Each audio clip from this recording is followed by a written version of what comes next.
어떻게 돼? 거꾸로 아, 이 길로 가는 거야? 아니 원래 이쪽. 이제 안 보여? 안 들어가요? 아니 지금 보는 거예요. 그건 상관없어요. 그쪽으로도 하고 양쪽으로도 있고. 그건 말을 안 해서 괜찮은데.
함께 자리에 일어나셔서 묵상기도 드리심으로 10월 13일 성령강림의 21번째 주일 예배를 드리시겠습니다.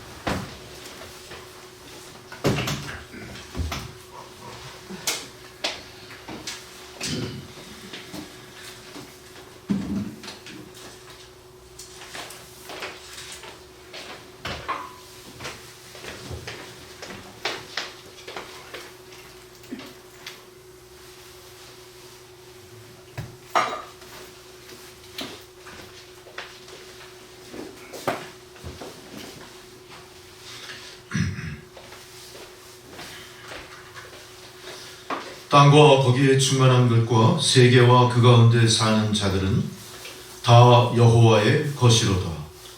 여호와께서 그 터를 바다 위에 세우시며 강들 위에 건설하셨도다. 여호와의 산에 오를 자가 누구며 그의 거룩한 곳에 설 자가 누구인가? 곧 손이 깨끗하며 마음이 정결하며 뜻을 허탄한 데에 두지 아니하며 거짓 맹세하지 아니하는 자로다. 그는 여호와께 복을 받고 구원의 하나님께 의를 얻으리니 이는 여호와를 찾는 족속이요 야곱의 하나님의 얼굴을 구하는 자로다. 아멘. 할렐루야. 전능하시고 자비하신 아버지 하나님, 이 10월의 좋은 날 주님의 거룩한 성의를 기억하게 하시고 저들의 발걸음을 주의 성산으로 이끄신 주의 은혜에 감사와 찬양을 드리옵나이다. 주여, 저희들이 드리는 이 예배가 산 제사가 되게 하시고 저희들 스스로 산 제물로 드려져 이 예배에 하나님 기뻐 받으시는 예배가 되게 하옵소서. 성도들 한 사람 한 사람 신원의 기도를 드릴 때 주여 들으시고 응답하소서. 주의 성도들의 삶을 가로막는 인생의 난관이 주님 능력으로 극복되게 하시고 그리하여 주 안에서 승리한 주의 백성들 세상에 나아가 주의 나라를 확장하는 일에 앞장서게 하옵소서. 어떠한 핑계로도 오직 예수, 오직 믿음, 오직 말씀, 오직 주님께 영광, 그 믿음의 사명이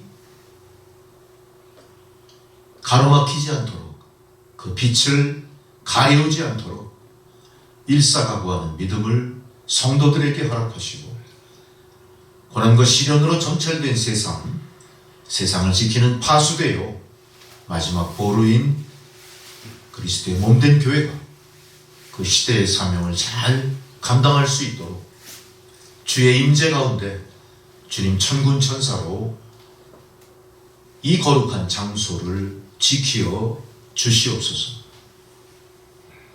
나라와 민족 앞에 놓인 모든 난제들도 직면하여 극복할 수 있도록 하나님 큰 능력을 부어주시고 특별히 남북 간의 긴장, 군사적인 위기의 상황을 지혜롭게 잘 감당하여 오히려 고난과 시련을 이겨내고 통일로 나가는 첩경을 여는 이 나라 이 민족들이 되게 하여 주옵소서. 끊임없는 도전과 도발과 분열백책으로 이 나라의 앞길이 참으로 어둡습니다만 아버지 하나님을 믿는 주의 성도들 나라와 민족을 위하여 기도할 때에 그 기도의 응답을 통해 이 나라가 하나님 보호하시는 나라, 하나님의 놀라우신 권능으로 평화 통일을 이루는 나라 될 줄 믿사오니 이 소망으로 절망하지 않고 열심히 주어진 바 삶을 감당해 나가는 주의 성도들이 다 되게 하여 주시옵소서. 오늘 주님 앞에 주의 임재 가운데 드리는 이 예배 중에 하나님 선포하시는 그 말씀이 생명의 말씀으로 성도들 가슴에 하나하나 알알이 새겨질 뿐 아니라 말씀이 육신되어 우리의 삶을 이끌어 나가는 실존의 체험으로 나타나게 하여 주옵소서. 승리하여 하나님께는 영광이요 주의 성도들의 삶 가운데 기쁨과 감사가 넘쳐나게 하여 주시옵소서. 성전을 향해 달려오는 발걸음은 재촉하여 주시고 저들이 어느 곳 가서 무엇하든 성도의 본분이 있지 않고 그리스도의 향기가 되고 그리스도의 편지가 되는 삶을 살아갈 수 있도록 보혜사 성령께서 저들을 도와 주옵소서. 모든 것을 주님 앞에 온전히 의탁하옵고 예수 그리스도의 이름으로 기도드리옵나이다. 아멘. 함께 찬송가 23장 부르시겠습니다.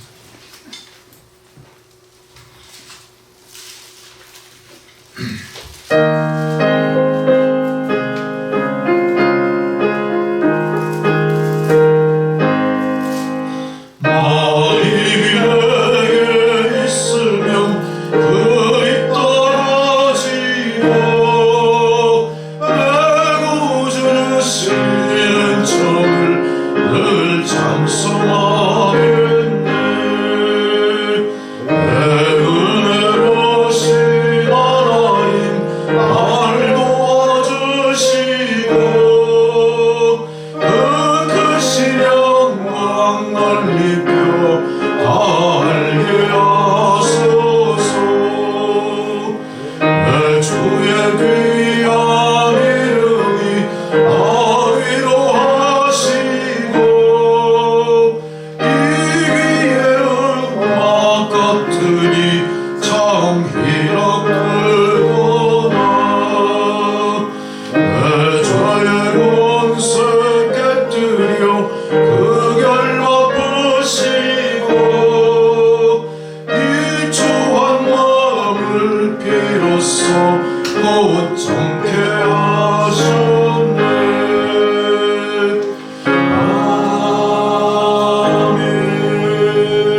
고백하시겠습니다.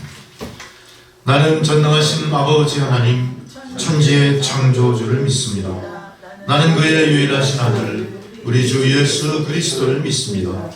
그는 성령으로 잉태되어 동정녀 마리아에게서 나시고 본디오 빌라도에게 고난을 받아 십자가에 못 박혀 죽으시고 장사된 지 사흘 만에 죽은 자 가운데서 다시 살아나셨으며 하늘에 오르시어 전능하신 아버지 하나님 우편에 앉아 계시다가 거기로부터 산자와 죽은 자를 심판하러 오십니다. 나는 성령을 믿으며 거룩한 공교회와 성도의 교제와 죄를 용서받는 것과 몸의 부활과 영생을 믿습니다. 아멘. 자리에 앉으셔서 교도문 85번 요한일서 4장 말씀 교도하시겠습니다.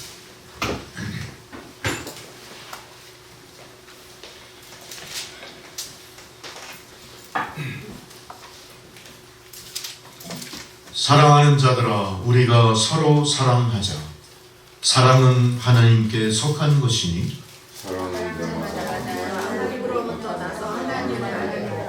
사랑하지 아니하는 자는 하나님을 알지 못하나니 하나님의 사랑이 우리에게 이렇게 나타난 바 되었으니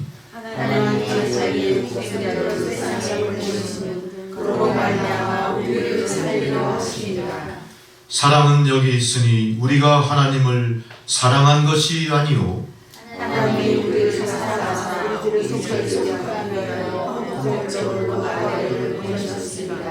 사랑하는 자들아, 하나님이 이같이 우리를 사랑하셨은즉 어느 때나 하나님을 본 사람이 없으되 만일 우리가 서로 사랑하면 하나님이 우리 안에 거하시고 그의 사랑이 우리 안에 온전히 이루어지느니라. 아멘. 할렐루야. 주기도문 찬양 다 함께 부르시겠습니다.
아멘. 할렐루야. 절기에 따른 성경 공독입니다.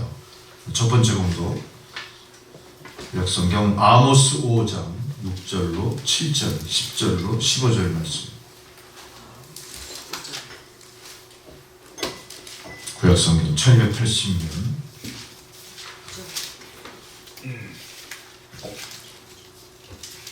아모스 5장 6절로 7절 1279페이지.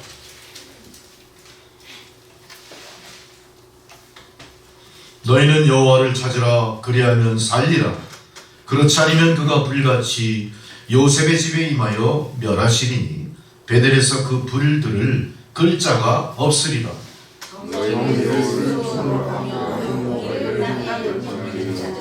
아멘. 할렐루야. 10절로 11절의 말씀 이어서 10절로 11절. 무리가 성문에서 책망하는 자들을 미워하며 정직히 말하는 자를 싫어하는도다.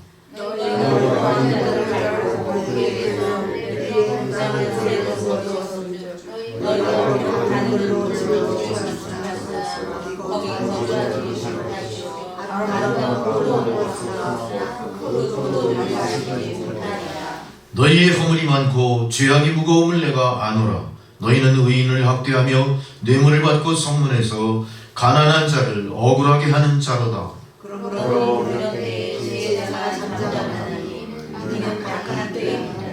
너희는 살려면 선을 구하고 악을 구하지 말지어다. 만군의 하나님 여호와께서 너희의 말과 같이 너희와 함께 하시리라. 너희는 악을 미워하고 선을 사랑하며 성문에서 정의를 세울지어다. 만군의 하나님 여호와께서 혹시 요셉의 남은 자를 불쌍히 여기시리라. 아멘.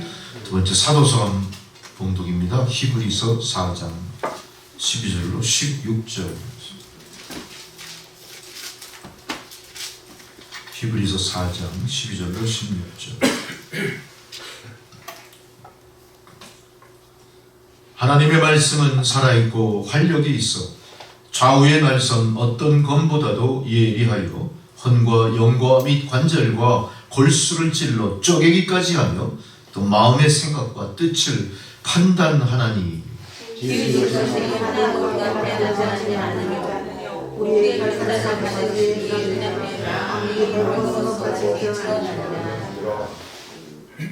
그러므로 우리에게 큰 대제사장이 계시니 승천하시니 곧 하나님의 아들 예수시라. 우리가 믿는 도리를 굳게 잡을지어다. 우리에게 있는 대제사장은 우리의 하나님을 동정하지 못하시리가 아니요 모든 일에 우리와 똑같이 시험을 받으시리니 죄는 없으시리라. 함께 있습니다. 그러므로 우리는 긍휼하심을 받고 때를 따라 돕는 은혜를 얻기 위하여 은혜의 보좌 앞에 담대히 나아갈 것이니라. 아멘. 할렐루야. 복음서의 봉독은 야고보서 10장 17절로 31절 말씀입니다.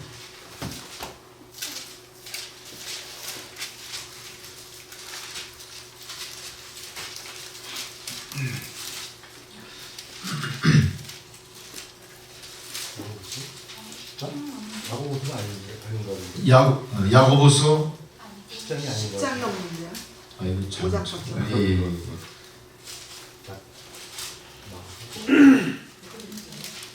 아니요. 마가복음 10장 17절로 31절. 나아가요? 마가복음 마가복음 10장 17절로 31절의 말씀.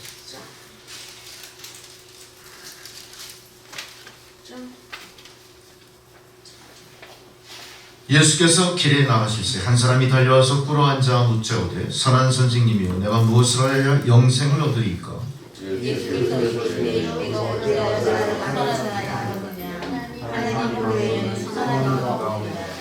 네가 계명을 하나니 살인하지 말라, 간음하지 말라, 도둑질하지 말라, 거짓 증언하지 말라, 속여 빼앗지 말라, 네 부모를 공경하라 하였느니라.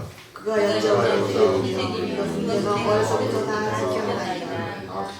예수께서 그를 보시고 사랑하사 이르시되 내게 아직도 한 가지 부족한 것이 있으니 가서 내게 있는 것을 다 팔아 가난한 자들에게 주라.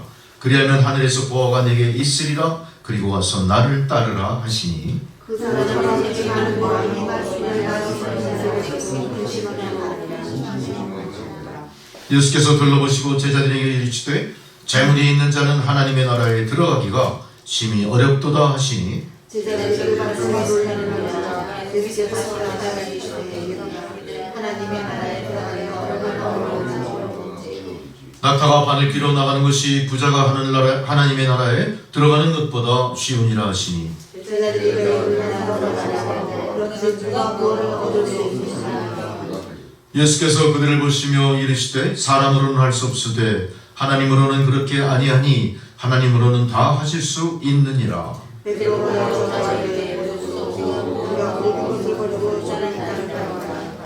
예수께서 이르시되 내가 진실로 너희에게 이르노니 나와 복음을 위하여 집에나 형제나 자매나 어머니나 아버지나 자식이나 전토를 벌인 자는 현세에 있어 전토를 백배나 받되 박해를 경험하리라. 내 세상에 함께 있습니다. 그러나 먼저 된 자로서 나중되고 나중된 자로서 먼저 될 자가 많으니라. 아멘. 할렐루야. 다 함께 찬송가 523장 부르십니다.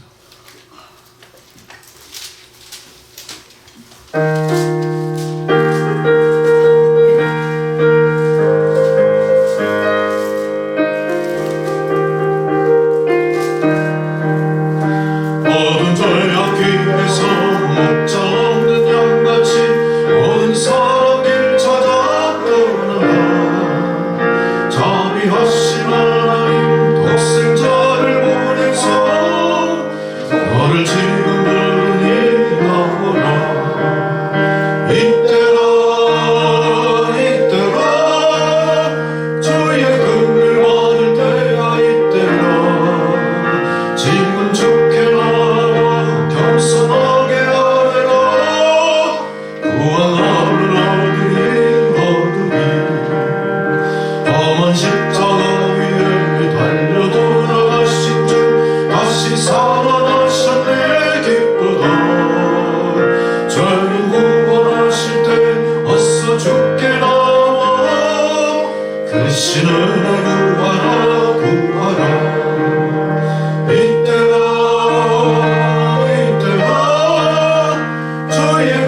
주와 함께 살리라 살리라 이때라 이때라 주의 은혜를 받을 때가 이때라 지금 죽게 나와 겸손하게 하리라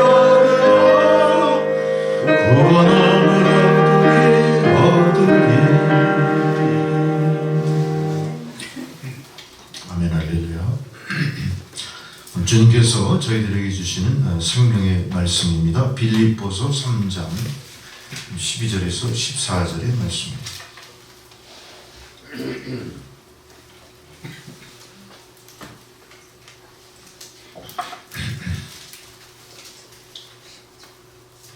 내가 이미 얻었다 함도 아니요 온전히 이루었다 함도 아니라 오직 내가 그리스도 예수께 잡힌 바 된 그것을 잡으려고 달려가노라. 형제들아 나는 아직 내가 잡은 줄로 여기지 아니하고 오직 한 일 즉 뒤에 있는 것은 잊어버리고 앞에 있는 것을 잡으려고 표대를 향하여 그리스도 예수 안에서 하나님이 위하여 부르신 부름의 상을 위하여 달려가노라. 아멘 할렐루야. 차동수 집사님 기도해 주시겠습니다.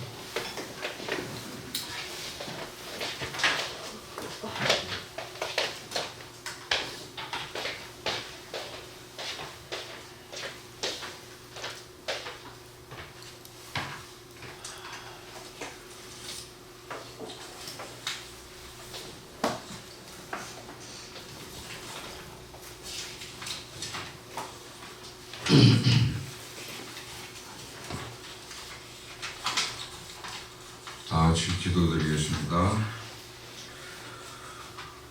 주의 뜻을 깨닫게 하소서. 주만 경외하게 하소서. 온 마음과 영으로 섬기게 하소서. 주의 계명 지키며 살게 하소서. 전능하시고 사랑과 은혜가 충만하신 하나님 아버지, 지난 한 주간도 저희들을 권념하시고 보호해 주시고 이끌어 주신 은혜에 감사드립니다. 그건 알고도 지은 죄, 모르고 지은 죄 많습니다. 오늘 저희들의 죄를 진심으로 회개하오니 모두 용서해 주시옵소서. 오늘 주일을 맞아 남천교회 성도들이 하나님께 예배드릴 수 있게 허락하여 주시니 감사드립니다. 성령께서 함께해 주시어 신령하고 진정한 예배를 드릴 수 있게 이끌어 주시옵소서. 오늘 말씀을 전하시는 신종국 목사님께 복과 은혜를 내려주시고 영권을 허락해 주시기를 원합니다. 카프카지에서 선교활동 중인 신하미 윤기석 선교사 가정과 전 세계에서 선교활동 중인 모든 선교사와 교역자들에게 영육의 강건함과 성령 충만을 내려주시어 하나님께서 맡기신 사역들을 잘 감당하게 은혜 내려 주시옵소서. 전 세계적으로 기독교 신자가 감소하고 있습니다. 젊은 사람들이 주님께 많이 돌아오게 되도록 전도가 활성화되게 도와주시옵소서. 우크라이나와 이스라엘에서의 전쟁이 길어지고 있습니다. 전쟁이 파국으로 치달아 온 인류에게 재앙이 되지 않게 도와주시옵소서.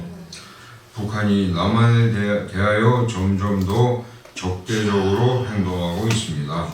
남북한이 평화적인 통일을 이룰 수 있게 도와주시옵소서. 모든 교회와 모든 믿음의 사람들이 힘껏 기도하고 행동하여 하나님의 나라가 이 땅에 이루어지게 역사해 주시옵소서. 그리고 그로 나타난 영광 하나님 홀로 받으시옵소서. 거룩하신 우리 주 예수 그리스도의 이름으로 기도드립니다. 아멘.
주님 다시 오실 때까지 나는 이 길을 가리라. 좁은 길 나의 십자가 지고 나의 가는 길 끝에서 나는 주님을 보이라. 영광의 내 주님 나를 맞아주시리. 주님 다시 오실 때까지 난 일어나 달려가리라. 주의 영광 온 땅 덮을 때 난 일어나 노래하리. 내 사모하는 주님 온 세상 구주시리라. 내 사모하는 주님 영광의 왕이시리라.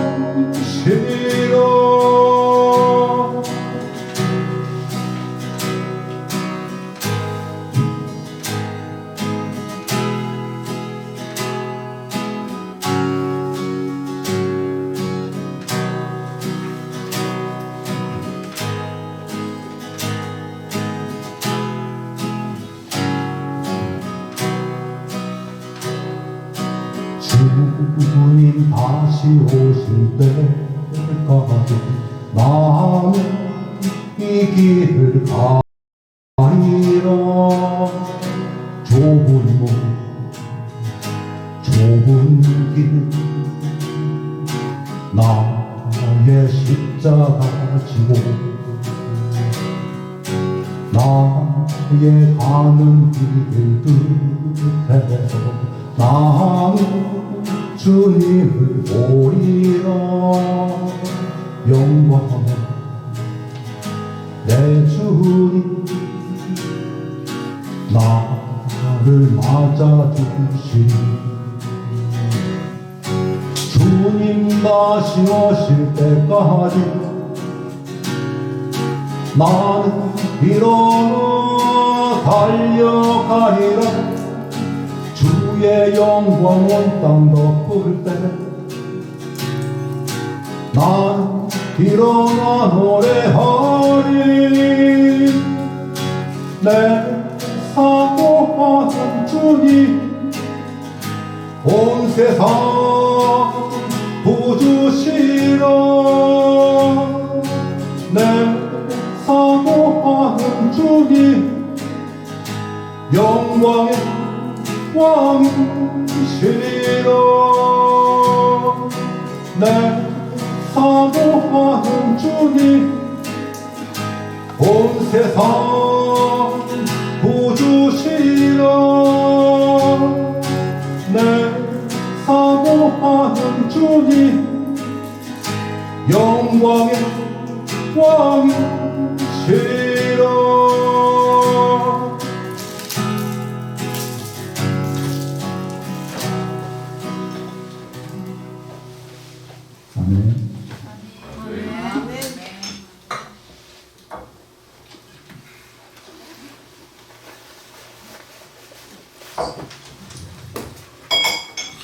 공교롭게도 마라톤 경기 때문에 서울 시내 중심에 교통이 통제되면서 또 여러 성도님들이 교회로 올라오시는 데 어려움이 많으셨고요. 자칫 교회로 나오시는 걸 포기할 뻔한 그런 불상사가 예견되는 주일이었습니다만 또 무사히 다 교회로 올라오시고 교회로 다 올라오셔서 예배는 드리지만 예배의 진행상 또 여러 가지 불협화음들이 생겨나기 시작했습니다. 미리 또 우리가 찬양으로 준비하는 시간이 생략되면서 뭔가 이렇게 그 타임 테이블이 꼬여가지고 목사도 막 헷갈리기 시작하면서 식은땀도 나고 어제 저녁에 먹은 게 소화가 안 됐는지 화장실 가고 싶고 막 이렇게 돼요. 스트레스. 그러면서 제가 느낀 게 뭐냐, 예배는 목사 혼자 드려지는 게 절대 아니다. 예, 함께 드려지는 거고, 분명히 예배는 선포되는 말씀이 있으면 듣는 자들이 또 있어야 되는 거고, 우리가 다 하나로 협력할 때 하나님 기뻐하시는 예배가 드려지게 된다, 이런 생각을 하면서 우리가 이런 정말로 예배가 완성되기까지 아직도 우리 교회 앞에 또 성도님 개인의 신앙 앞에 아직도 달려갈 길이 분명히 남아있다. 우리가 부족한 게 많다는 걸 느꼈기 때문에 또 그걸 보완하기 위해서 노력을 하겠죠. 또 우리가 무엇을 어떻게 협력해야 될지 또 생각할 겁니다. 뭐 여러 가지 뭐 준비를 합니다만, 이 목사가 무슨 뭐 맥가이버도 아니고 뭐 만능도 아닌 입장에서야 부족한 게 한두 군데 있겠습니까? 여러분 그거를 많이 느끼실 거예요. 아, 목사 혼자 그냥 저렇게 동분서주하고 우왕좌왕하는데 좀 걱정스럽다 생각하셨을 거예요. 그때 그냥 걱정만 하시지 말고 무엇을 어떻게 도와야 될지를 기도하시면서 여러분도 생각을 하셔야 돼요. 여러분 절대 이 예배에 방관자가 아닙니다. 구경꾼이 아닙니다. 주체입니다. 주체. 다 같이 이 예배를 통해 하나님 은혜를 나누어 받는 것이고요. 다 같이 이 예배를 통해 우리 신원하는 걸 하나님께 알리는 자리예요. 어떤 요소도 부족해서는 안 됩니다. 또 누구도 개인적으로 돌출돼서도 안 됩니다. 한 마음이 돼서 이 예배를 이끌어 가야 돼. 오늘 우리가 마라톤 얘기를 했습니다만 오늘 말씀의 제목이 믿음의 경주예요. 경주. 마라톤은 굉장히 역사가 오래됐습니다. 고대 올림픽 경기, 뭐 레슬링이나 투창이나 이런 것 못지않게 마라톤도 상당히 오래됐는데, 유래를 보니까 BC 490년 그리스 군대와 페르시아 군대 간에 나라의 명운을 건 대회전이 있었어요. 이 전쟁에서 지면 멸망입니다. 근데 놀랍게도 이 전쟁에서 페르시아 침략군, 당시에 가장 강한 군대죠, 물리쳤어요. 마라톤 광야에서 물리쳤어요. 마라톤 광야는 지금 가보면 평평한 언덕입니다. 거기에서 이루어진 역사의 전쟁을 그리스가 어떻게 했어요? 이겼어요. 페르시아 군대를 물리쳐. 이 기쁜 소식을 전해야 되는 거예요.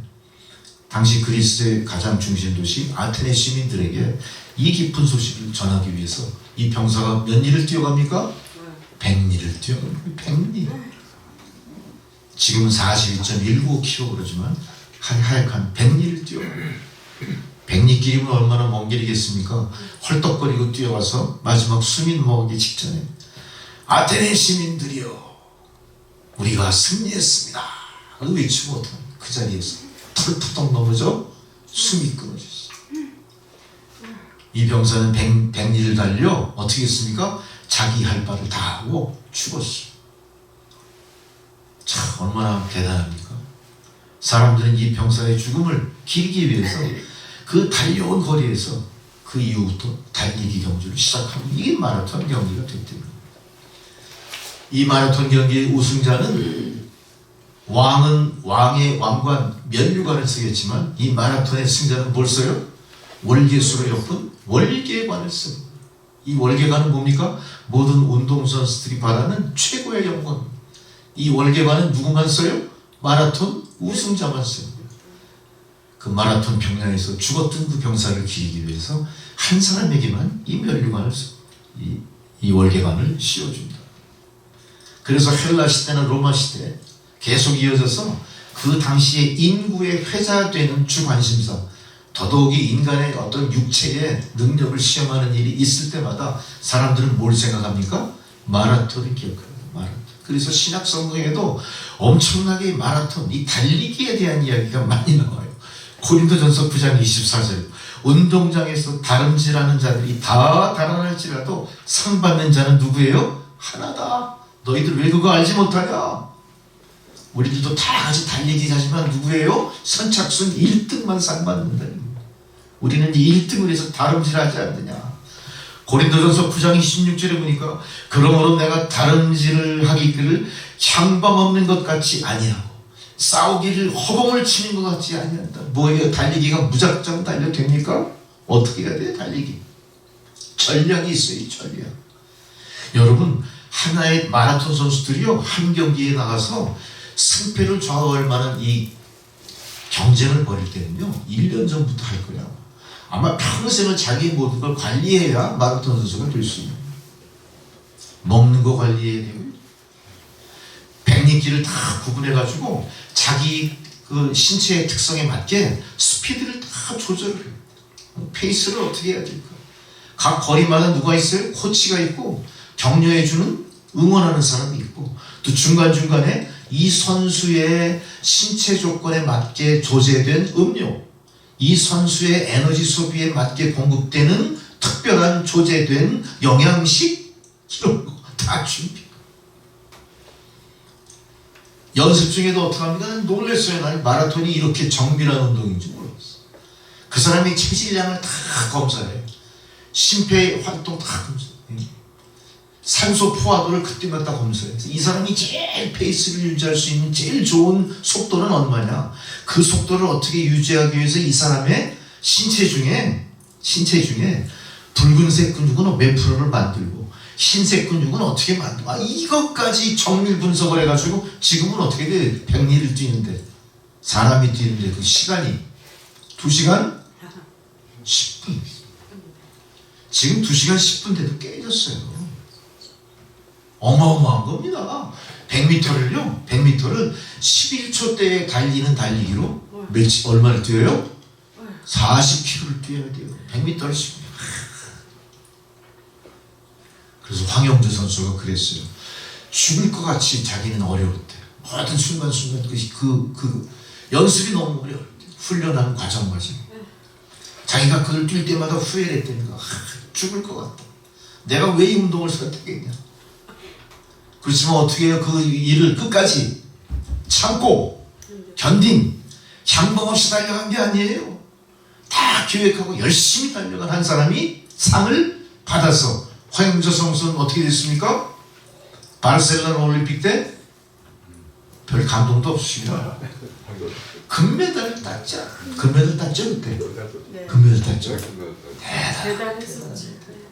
이 조그만 나라에서 대한민국을 누가 알아줘요? 지금도 K-팝이나 이런 거 조금 알아줄까? 그 당시만 해도 대한민국을 어디서 알아줍니까? 황영조 선수는 그 죽을 같은 고통을 이겨내고 어떻게 했어요? 향방 없이 우르르 달려가는 그런 경주를 한 게 아니라 하나의 목표를 딱 정해요. 어떻게 정해놨어요? 이거 죽으면 죽으리라 뛰어간 거야. 갈라디아서 5장 7절에 보니까 너희가 다름질을 잘하더니 누가 너희를 막아 진리를 순종치 않게 하더냐. 뭔 소리예요? 달려가는 노정이 쉽지가 않아. 언제 한번 우리가 이 올림픽 다큐멘터리 보니까요 달리기를 열심히 하는 그 마라톤 선수 가운데 군중 중에 누가 툭 튀어나와. 그래서 어떻게 달려가는 사람 앞을 응원한답시고 막 가로막아버린 거야. 달려가던 이 선수가 흠칫 놀래가지고 어떻게 해요? 거기서 페이스를 잊어버린 거야. 1등으로 달리는 선수가. 이런 일이 있다는 거예요. 그리고 앞에 막 달려가던 선수가 어때요? 서로 발이 엇갈려서 앞에 가던 선수의 발이 탁 걸려가지고 주저앉아 버린 거야. 그 앞장서 가던 그 모든 팀들이 다 어떻게 돼요? 다 엇갈려서 뒤죽박죽 돼버려. 이 경기의 향방은 아무도 우리가 장담할 수가 없는 거예요. 성령의 말씀을 밝혀 나의 다름질도 헛되지 아니하고 수고도 헛되지 아니하므로 그리스도의 날에 나로 자랑할 것이 있게 하려 함이다. 빌립보서 2장 16절의 말씀처럼 믿음의 사람들은 어떻게 합니까? 하나님의 도우심을 통해 성령의 인도하심 따라 페이스를 조절하고 각 구역 구분마다 나에게 가장 합당한 페이스로 움직이게끔 나를 조절하시고 나를 이끄시고 나를 가르치시고 나를 배움의 길로 이끄시는 하나님의 성령의 도우심이 우리의 가는 길을 어떻게 합니까? 향방 없이 뛰게 하지 않으시고 반드시 승리하게끔 인도하시리라.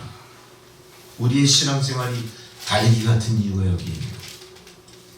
우리는 지금 달려가고 있습니다. 2024년도 이 달리기에서 지금 거의 어디까지 왔어요? 80%를 뛰어왔습니다.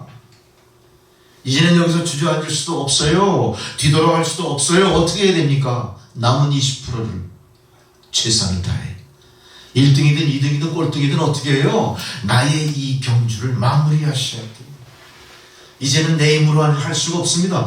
여러분, 선수들이 페이스가 이렇게 목에까지 꽉 차면요, 자기 의지로 움직이는 게 아닌 거예요. 어떻게 움직입니까? 본능으로 움직이는 거예요.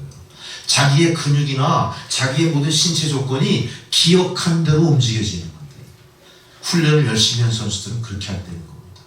무의식적으로 달려가는 거예요. 할렐루야. 우리의 믿음이 과연 무의식적으로 달려간 만큼 우리가 여기에 심취해 있냐 이거죠.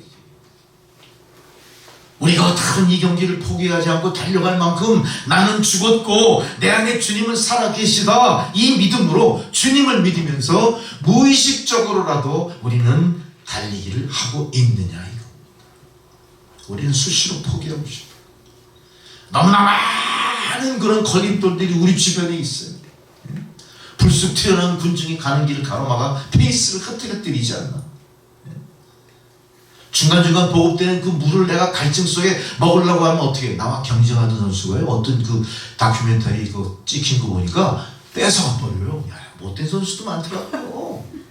참나.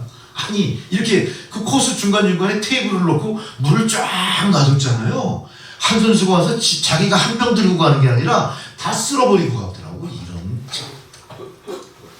다른 사람 못 먹게. 야, 그러나 나는 그 아주 승리에 아주 도취돼. 그게 뭘까 그게? 그게 스포츠맨십일까? 근데 그게 반칙이 아닌 거예요. 왜? 그 반칙이 아닌 거예요. 그뭐 먹어도 되는 거고 안 먹어도 되는 거니까 그 문제가 될 게 없어. 다 쓸어버린 것 같아요. 이런 못된 인간들이 우리 앞에. 아이고. 그 선수 상황이 아니에요. 우리한테도 그렇다는 얘기예요. 우리가 가는 길이 어떻게 해요? 다 쓸어버리는 인간들이 있어요.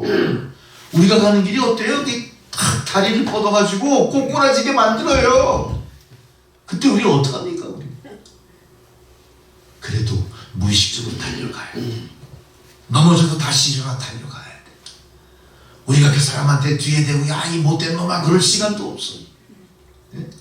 아, 이번에 저 못된 선수가 다 물을 휩쓸어 버렸으면 다음 코스에 가면 물을 먹을 수 있을 거야. 더 간절한 영혼으로 다음 코스의 보급을 향해 더 열심히 뛰어갈 거예요. 우리가 이런 자세가 필요합니다. 할렐루야. 여러분, 오늘 성경이 말씀하시는 것처럼 우리의 신앙을 달리기에 비교해 봤을 때, 오늘 우리는 이 체육대회를 하면서 우리의 신앙생활을 비유하고 생각해봐요. 사도 바울이 본문에서 믿음의 경주를 말할 때 사도 바울은 이 믿음의 경주를 하나의 비유로 만든 것이 아니라 우리에게 신앙생활의 원칙을 얘기해 주고 있습니다. 이 신앙생활의 원칙은 뭡니까? 우리가 달려가는 이 경주에 우리가 포기하지 않고 달려가 마지막 한 사람 상 받을 자의 조건을 충족시키는 비밀을 말합니다. 할렐루야. 여러분 다 이러고 싶죠? 아니, 난 마라톤 종목 싫어, 난 딴 종목 택할 거야, 그러지 마요. 우린 다 마라톤이 뛰어든 사람.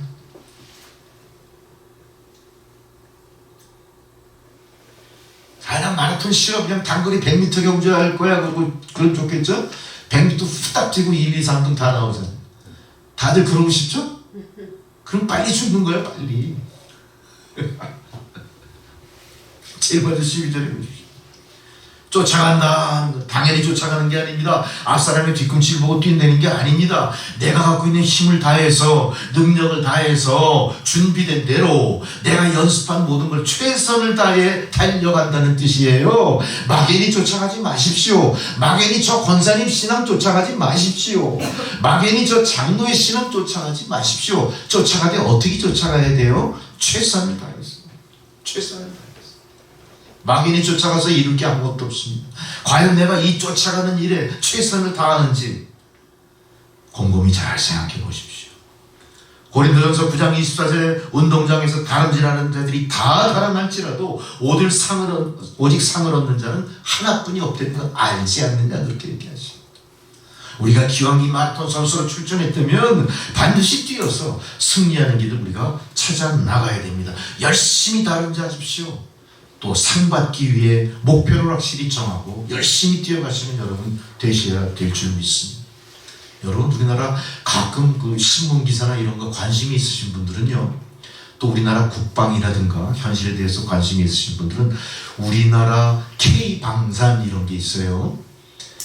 대한민국의 방위 산업이 아주 세계적으로 우리가 모르는 사이에 엄청 발전을 해가지고 세계 4위의 수준에 올라가 있다는 거죠. 우리나라의 국방력도 평가가 될 때 어때요? 세계 4, 5위의 수준이 된다는 얘기예요. 그래서 지금 이 무기들이 엄청나게 많이 팔려요.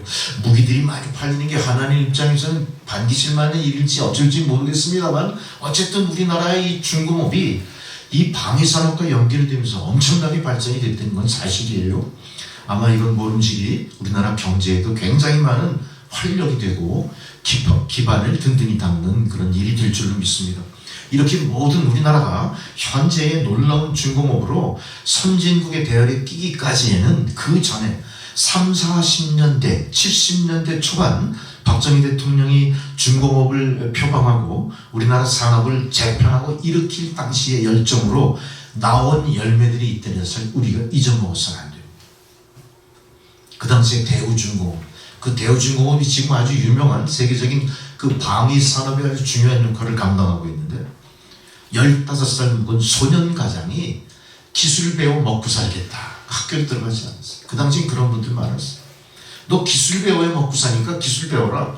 마침 그가 살고 있는 그 거제도 주변에 대우중공업이 있었어요. 대우중공업이 엄청나게 키워놓고 견습생들을 모집하고 있었죠. 근데 이 친구는 나이가 어리니까 견습생도 안 돼. 뭡니까? 사관으로 들어갔어요. 사관은 뭐라는 거죠? 일하는 사람들의 그 어떤 손발이 돼주는 거예요. 여러 가지 잡일들, 잔심부를 매주는 게 사관이야. 그래서 마당도 쓸어주고 물도 날라주고 뭐 청소도 하고 뭐 이런 일 하는 거예요.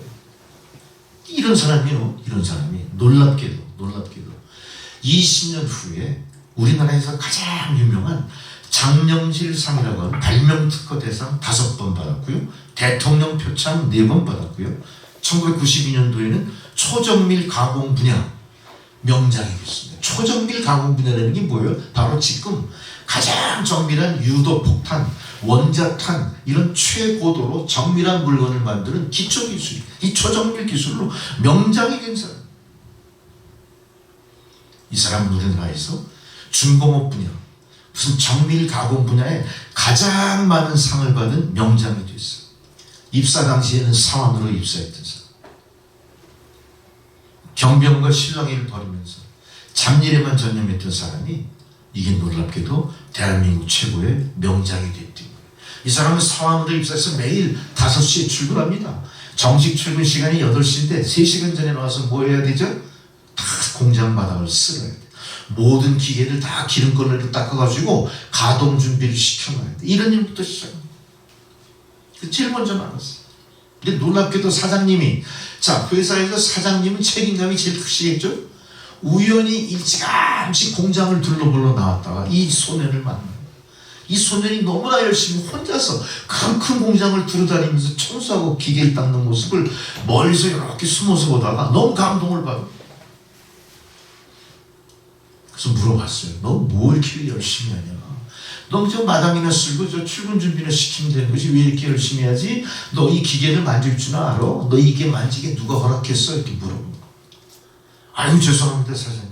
제가 이 기계를 알기 위해서는 눈으로 보는 것뿐만이 아니라 만져봐야 알기 때문에 나는 일부러라도 더 열심히 이 기계를 닦고 있습니다. 그때 이 사장이 뭘 본 거예요? 이 소년에게서부터 싹수가 있다는 걸 본 거예요. 이 소년이 싹수가 노란 게 아니라 어때요? 싹수가 대단한 걸. 야, 참 뭐 대단하다. 그래 너 공부는 어디까지 했니? 일자 무시지 공부를 어찌 이제. 중학교도 중퇴하고 거기 가서 15살 사원이 되고 모든 상황에 대해서 다 물어봐. 이 사장님은 계속 그 소년을 주시하면서 이 소년의 초심이 변치 않고 이어지길 바라서 응원을 했겠죠. 그리고 몇 년이 흘렀어요. 사장님은 다른 사람들을 이렇게 승진시킬 때 제일 먼저 이 아이를 뭐로 승진시킵니까? 그 부분의 반장으로 승진시켜. 아무 자격도 없는. 수년 동안 계속 그 관찰을 했는데 어때요? 이 아이가 전혀 변함없이 열심히 일하는 걸 본 거예요. 이 사람 이름은 김규환 씨라고 하는 우리나라 정밀기계 분야에서는 세계 최고입니다. 세계 최고. 이 사람의 실력이 어느 정도냐? 쇠를 가공할 때 가공으로 인해 이 마찰들이 생겨요. 그래서 1도씨가 올라갈 때마다 그 소재가 어떻게 물성이 변하는가를 이 사람은 아는 사람이야. 계측기계로 아는 게 아니라 감각으로 안되는 거예요. 이게 선반에다 기계를 이 쇳덩어리를 놓고 돌릴 때 이것이 수만 번 회전하며 절삭 가공이 되는데 가공 순간 마찰열로 물성이 어떻게 변할 것인가를 눈으로 보고 확인하면서 그 분야의 1등이야. 이 사람은 이걸 얻기까지 자기가 이걸 이론적으로 정립하기 위해서 우리나라에 있는 모든 도서관 자료실을 다 뒤졌대요. 우리나라 모든 공과대학의 자료실을 다 다니면서 도서관을 뒤졌던 거예요. 근데 거기에 대한 이론적인 기초가 나와 있는 게 아무것도 없는 거예요. 이 사람을 정말로 자기가 제대로 감각으로 아는 게 아니라 이론적으로 증명해내기 위해서 그 다음부터 어떻게 합니까? 공장 바닥에 자리를 깔고 거기서 숙식을 해요. 얼마나 했을까요? 한 2달 했을까요? 2년 6개월 동안 숙식을 한 거예요. 그 자리에서. 대단한 집념의 사나이입니다. 그래요. 얼마 뒤 거기에 대한 기술에 대해서 이 사람이 책을 하나 만들어요. 책을 해서 발표를 했더니 주변에 공장에 있던 사람들은 다들 깜짝 놀라는 거야. 언제 그런 거 했냐.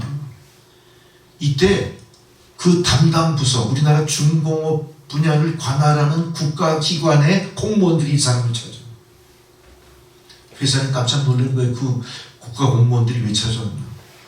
알고 보니까 이 사람이 제출한 그 자료, 이 사람이 이론적으로 밝힌 그 내용들은 세계적인 기밀이 되어야 된다. 이게 공표가 돼버리면 이 기술이 선진국으로 다 빠져나갈 텐데 그건 너무 손해가 크다. 그래서 이 기술을 대한민국에 붙잡아 매두기 위해서 공무원들이 발칵 뒤집힌 겁니다. 이것은 그 당시에 기계가공의 대혁명 자료 같은 거예요. 드디어 아무리 감춘다고 그 기술이 감춰지겠습니까? 어쩔 수 없이 학계에도 알려주고 일본에까지 다 밝혀지고. 그렇지만 특허에 의해서 나중에 보호는 됐겠죠. 일을 배울 때는 엄청났던 무서운 그 선배. 툭하면 두드려 패고 막 기합을 주고 깨끗이 닦더라고 막 집어 던지고. 이 사람을 부를 때 항상 뭐라고 불러요? 뭐라고 불렀겠어요? 야, 이 XX야. 성환이가 막 대하는 거예요. 그쪽 공장 사람들 거칠지 않습니다.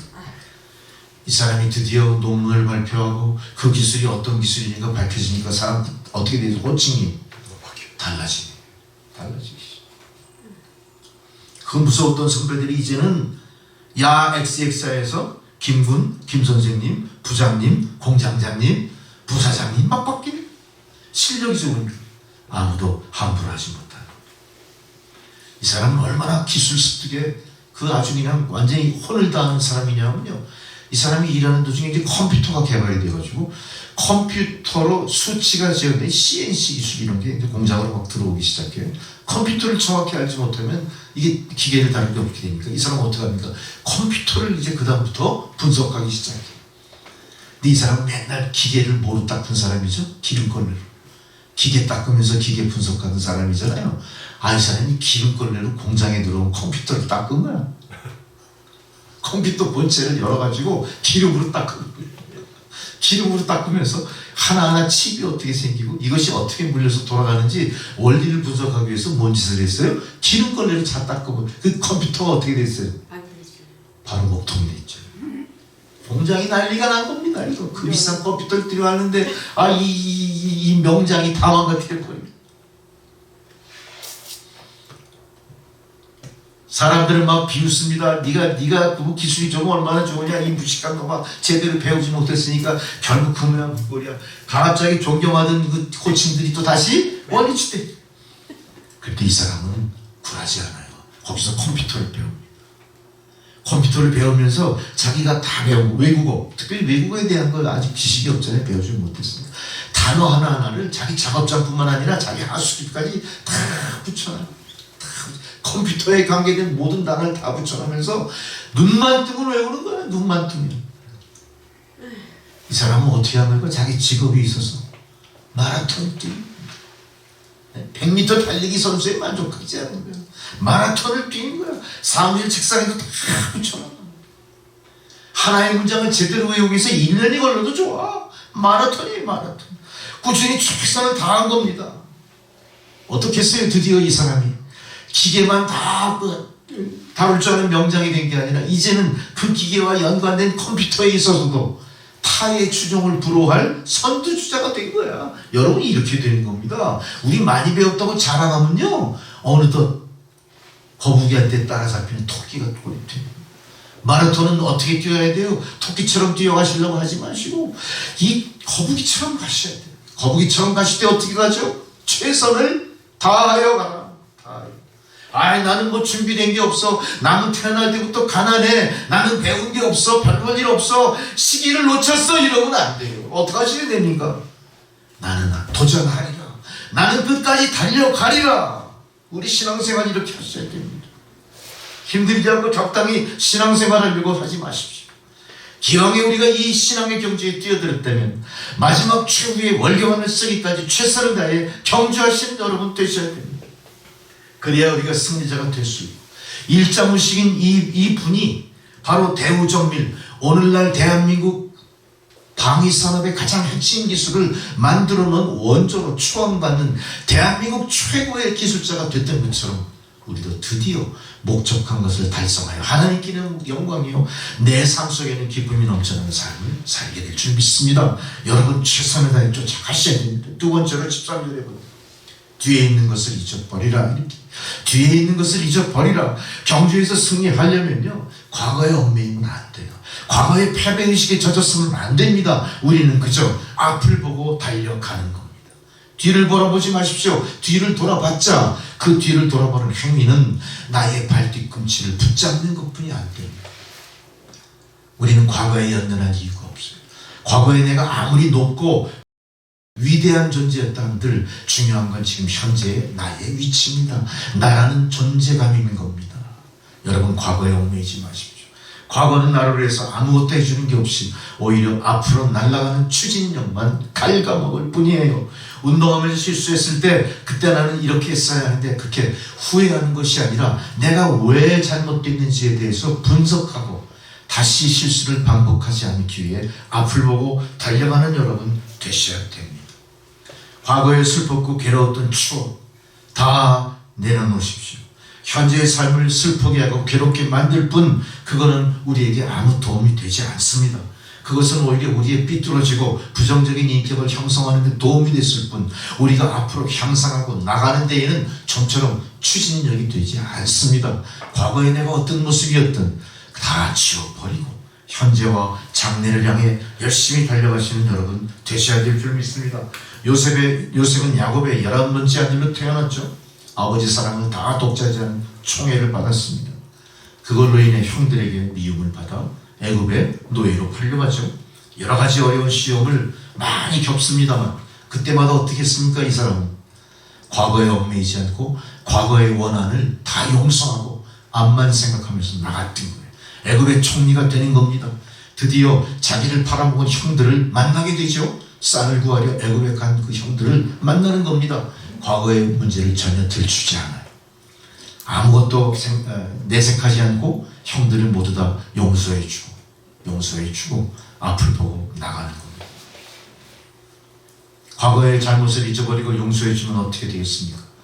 예수께서 우리를 십자가 밑에 모든 것 다 용서하고 대속하셨던 것처럼 예수님처럼 우리도 용서하고 또 용서받지 못할 죄가 하나도 없다 하신 그 말씀대로 우리도 다 모든 걸 용서하고 과거에 얽매이지 않고 앞으로 나가시는 여러분 되셔야 됩니다.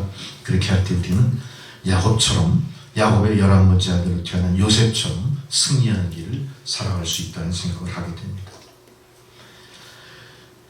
우리는 코리텐붐 여사, 너무나 유명한 부흥사죠. 2차 대전 이후에 화란에서 태어나신 유명한 부흥사입니다. 이분은 2차 대전 때 유대인들을 숨겨주었죠. 그 이후로 온 가족들이 강제 수용소로 수감됩니다. 모진 고문으로 식구들 다 죽고 이 코리텐붐 여사 홀로 남아요. 이 나치 독일의 만행을 다시 한번 생각하게 됩니다. 결국 모진 고문으로 다 죽고 홀로 남았지만 출감 후에 코리텐붐 여사는 절망하지 않고 신학 공부를 시작합니다. 자기가 절망의 고통 속에서 만났던 하나님을 생각하면서 신학을 다시 공부하는데 늦은 나이에 신학에 뛰어들었지만 위대한 부흥사가 됩니다.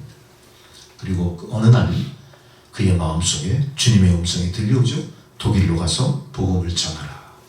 사실 코리텐붐 여사는 독일 가면 철천지 원수의 땅이었고요. 과거의 상처가 너무 크고 깊었기 때문에 그 방향으로 눈길도 주고 싶지 않았을 겁니다. 근데 하나님께서는 그리로 가라 명령을 하신 거죠.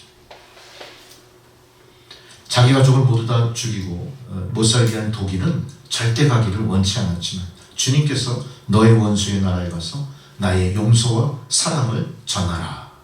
이 말씀대로 독일에서 선교활동을 시작합니다. 독일에서 선교활동을 하고 설교를 마치고 강단에서 내려왔을 때 수많은 사람들이 코리텐붐 여사에게 안수받기 위해 줄을 쭉 서 있어요. 코리텐붐 여사는 신유의 은사를 받았습니다. 얼마 동안 순서대로 쭉 안수를 하는데 자기 앞에 다가온 한 남자를 보는 순간 코리텐붐 여사가 깜짝 놀래요. 자기가 독일의 그 포로 수용소에 갇혀 있을 때 자기를 제일 괴롭히고 고문하던 그 남자를 만납니다. 원수놈의 나무다리스 만납니다. 도저히 용서할 수 없는 그 사람. 그때 주님께서 말하십니다. 나를 핍박하고 죽이던 사람을 용서하고 축복했으니, 자, 나를 핍박하고 죽이던 로마 병정을 용서하고 축복했으니 너도 어서 너의 손을 내밀어라. 이런 마음의 감동입니다. 주님의 성령께서, 주님의 사랑이 이 코리텐붐 여사로 하여금 원수를 용서하라 강권하셨더니 우리가 과거를 용서해 줄 때 우리 자신이 먼저 평안을 얻게 됩니다. 과거를 용서해 줄 때 우리가 기쁨을 얻을 수 있습니다. 그러니 오늘 우리는 우리 이웃에 대한 좋지 않은 감정, 너그럽게 용서하셔야 됩니다. 너와 나 사이의 갈등 풀고 가셔야 됩니다. 좋지 못했던 과거에서 빨리 탈피하실 때 우리의 가는 이 페이스를 유지하며 나갈 수 있는, 과거에 집착하면 우리는 반드시 발목 잡힙니다. 우리 주변을 보십시오. 많은 사람이 과거에 집착하고 더 한 걸음도 전진하지 못합니다. 온통 생각이 과거에 머물러 있고 과거의 상처로 고통당하고 계속해서 과거는 나를 상처를 입힙니다. 과거에 경험했던 실패를 잊지 못하고 그 실패를 붙잡고 계속 기도하고 묵상하는 사람들이 있죠. 결코 옳은 일 아닙니다. 하나님께서 과거의 모든 걸 알고 계시고 다 용서하셨다는 건 믿으시고요. 이제는 과거에서 현재로, 현재에서 미래로 나가셔야 됩니다. 나를 힘들게 만든 사람 용서하십시오. 나를 분노케 하는 사람 용서하셔야 됩니다.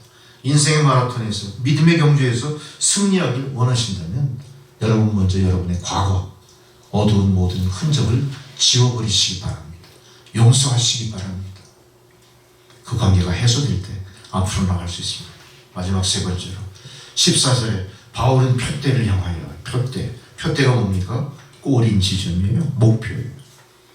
우리의 신앙생활이 정확한 목표 설정이 있냐? 여러분은 신앙생활을 통해 어떤 목표를 설정하고 있습니까? 여러분이 가는 이 신앙의 노정의 끝은 어디입니까? 이것이 불분명하다면 우리의 신앙은 계속 어떻게 합니까? 가을짓자걸음. 가을짓자걸음마다 어떻게 되죠? 모든 우리의 힘이 다 소진돼 버립니다. 승리의 꼬린 지점이 눈앞에 있어도요, 못 가게 돼요.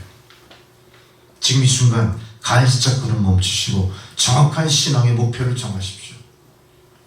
올 한 해 신앙의 목표 있으셨죠? 정하신 대로 하십시오. 성경 완독하십시오. 새벽 기도 하십시오.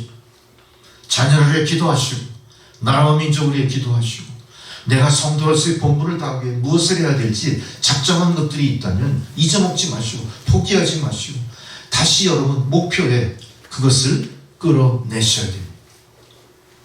끌어내셔야 됩니다. 우리가 흔히 타고 여행하는 비행기도 반드시 목적한 길이 있어요. 출발과 도착이 정확합니다. 출발과 도착이 정확하지 못한 비행기 세상에 타보신 적 있으시죠? 꿈에서 타봤어요. 꿈에서.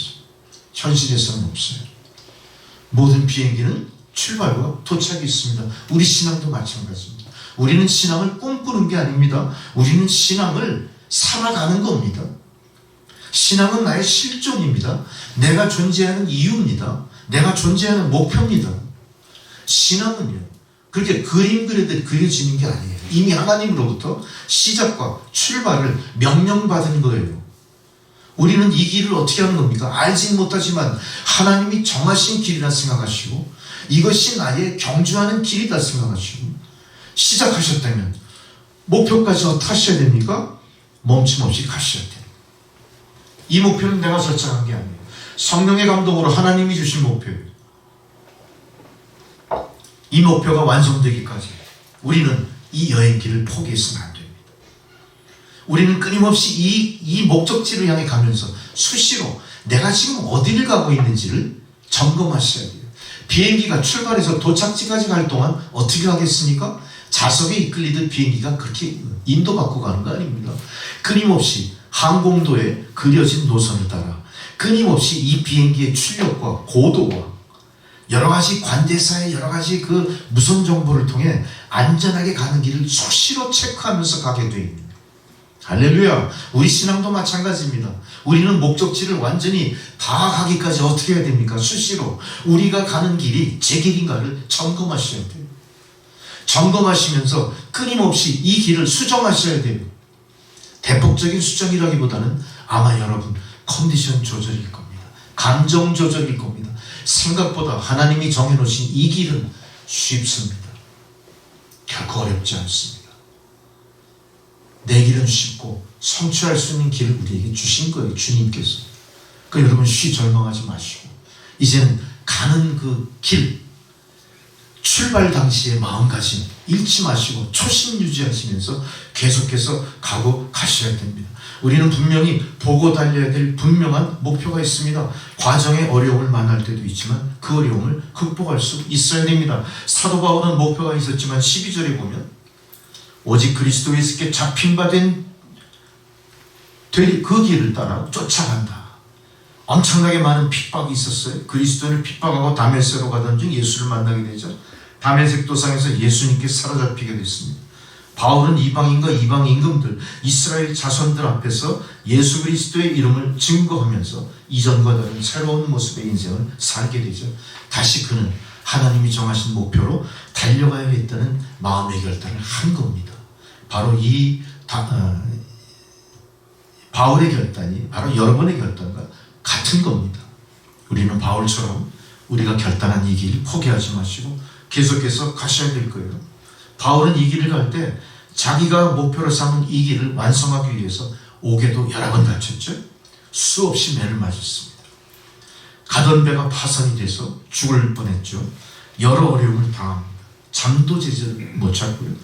배가 고프고 목마르고 헐벗었고 그러나 굴하지 않고 복음을 전했던 내용들 고린도후서 11장 23절 27절의 모든 기록들을 통해 바울이 얼마나 고난의 길을 갔음에도 불구하고 절망하거나 포기하지 않았는지 우리가 알 수 있습니다. 마찬가지로 우리의 인생의 목표도 환경을 극복하는 노력이 있어야 될 거고요. 완급을 조절하는 지혜도 있어야 될 거고요. 이 모든 것들이 정해진 방향을 지향하는 가운데 시작되어야 됩니다. 목표를 바꾸지 마십시오. 하나님이 정해주신 목표입니다. 이 목표는 실패하지 않는 목표입니다. 이 목표는 달성할 수 있는 목표입니다. 주님의 집은 가볍습니다. 주님의 길은 쉽습니다. 주님께 순종하며 가면 그 길이 열리는 거예요. 우리는 속도가 빠를수록 더욱 유효하다는 사실을 인식하셔야 될 거고요. 속도가 중요한 시대에 살지만 속도보다 방향을 지향하는 바울과 같은 신앙으로 우리가 이 길을 가셔야 됩니다. 우리가 더디어 보입니까? 남천교회가 더디 가는 것 같습니까? 아닙니다. 방향이 제대로 정해져 있다면 우리는 이 방향을 통해 승리할 수 있는 겁니다. 다른 교회와 비교하지 마십시오. 다른 성도의 신앙을 자꾸 선망의 눈초리로 바라보지 마십시오.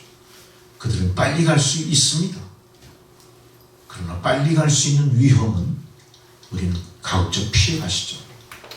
우리는 거북이처럼 더디어도 제대로 된 방향으로 가서 최고의 승리를 얻는 여러분들이 되셔야 됩니다.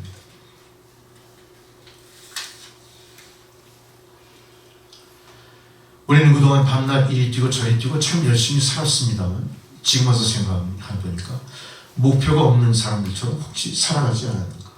우리가 목표가 없다는 이런 좌절에 빠질 때 무기력해져. 그리고 사는 자체가 의미가 없어지고요. 그 요새 우리가 잘 걸리는 건 뭐 있죠? 그거 무슨 병 있어요? 심리적으로 우울증. 난 아직 우울증은 안 걸렸나 보다. 금방 안 생각나는 거보네. 우울증. 예수 믿는 사람에게 우울증 있으면 안 돼요. 우울증이 왜 생깁니까? 말이 안 돼요. 우울증이 이게 내셔야 돼요. 우리는 육신의 목표를 해결해 위해 누군가를 따라가지 않습니다. 우리는 육신의 목표가 아니라 주님을 믿고 따르는 거예요. 주님을 믿고 따르는 거예요. 잘못된 목표를 따라가는 세상 사람들 선망하지 마십시오. 주님을 믿고 주님께 마음과 정성을 다해서 우리가 신앙생활의 목표와 이 목적, 세상 나라에 있지 않고 하나님 나라에 있다는 사실을 마음에 되새기면서 썩어 없어질 면류관을 얻고자 함이 아니요 영원히 썩지 않을 면류관을 얻기 위해 달려가시는 여러분 되시기 바랍니다. 마지막으로 한 가지 예화를 드립니다. 유명한 저술가요 의사였던 사람이 있습니다. A.J. 클로닌. 이 사람은 이과대학을 졸업하고 돈을 많이 벌 수 있고 또 명망 있는 의사로서 희망의 부펄이 있었습니다. 곧 큰 부자가 될 것이라는 소망을 가지고 병원을 개업했습니다.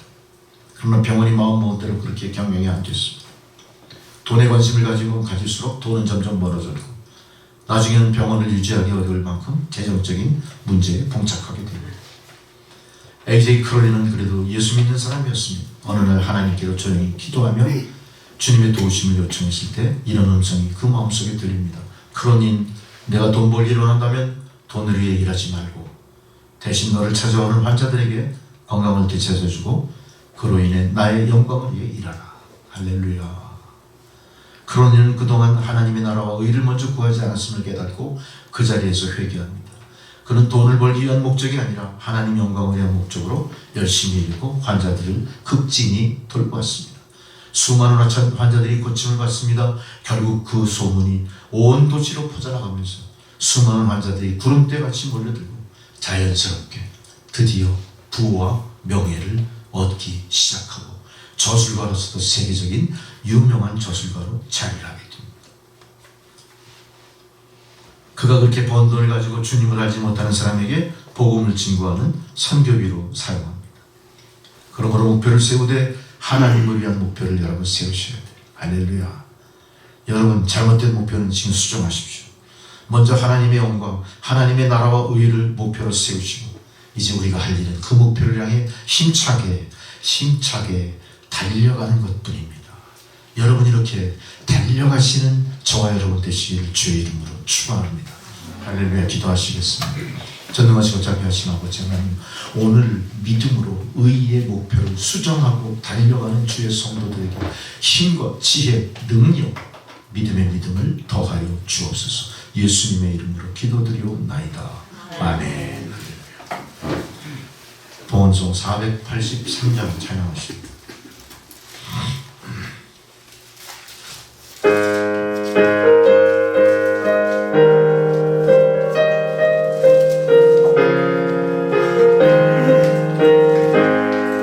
구름 같은 이 세상 모든 무기여만 나는 문토와 같이 내어버리고서 오직 천국의 복을 사모하며 사니 구원받은 내 이름 기억하옵소서. 주가 나의 이름 보좌 앞에 놓인 어린 영생 명체에 기록하옵소서. 주여 보배 비로소 모든 죄 씻으사 나의 부정한 것을 씻어 맑히소서. 있는 보다 더 희게 죄를 씻었으니 구원받은 내 이름 기록하옵소서. 주가 나의 이름 보좌 앞에 놓인 어린 양 생명체에 기록하옵소서. 죄가 하나도 없고 아무 병도 없는 영광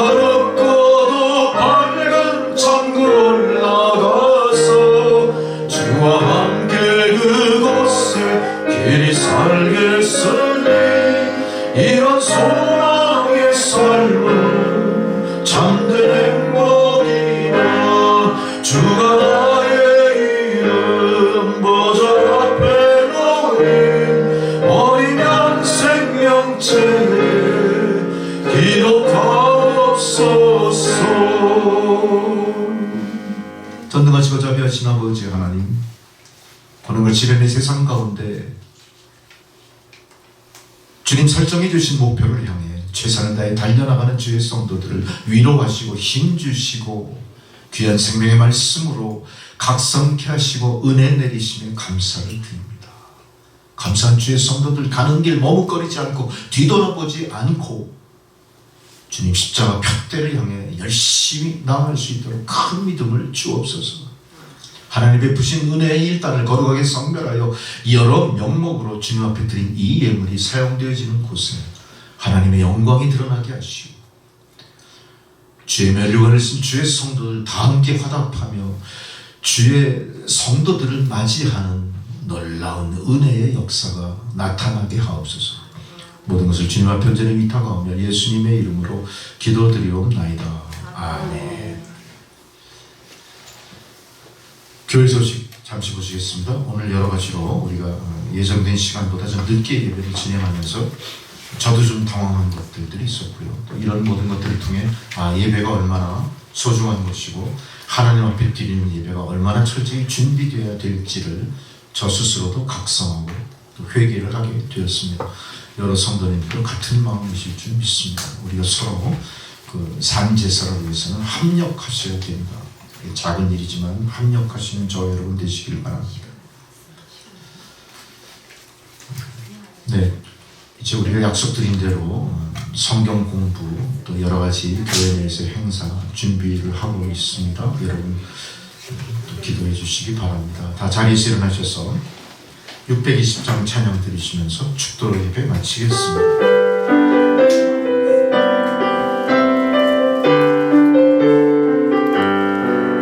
여기에 모이노니 주의 은총 받은 자여라. 주께서 이 자리에 함께 계심을 아노라.